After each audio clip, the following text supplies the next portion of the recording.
Na ang chika, sa dami ng paandar at pasabog sa showbiz, talagang nagtatagisan na ng kasikatan. Sinong mas angat? Sinong mas sikat? Ang pasabog ng chika, may isang young star ang inggit sa kanyang kapwa young star. Gusto mo yun? Inggitan ng kaganapan sa showbiz, buksaan. Ika nga pag-inggit, pikit, mga classmates. Sino kaya ite na inggiterang France sa kapwa niya ka-showbiz? It's hula time. Oo, kasi itong young star. Natutuwa ako sa pagkakataon. Kaya nga. Oo. Si Jason ba ito? Oo.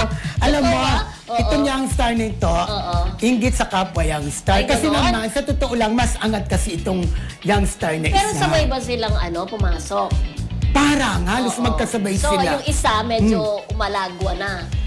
Hindi naman masyado, pero pareho naman silang popular. Pero yun nga lang, yung isa medyo nakakaangat ng konti sa isa. Kaya naiinggit siya. Oo. Galingan na lang niya para hindi siya mainggit, di ba? Kaya nga, pagbutihin mo.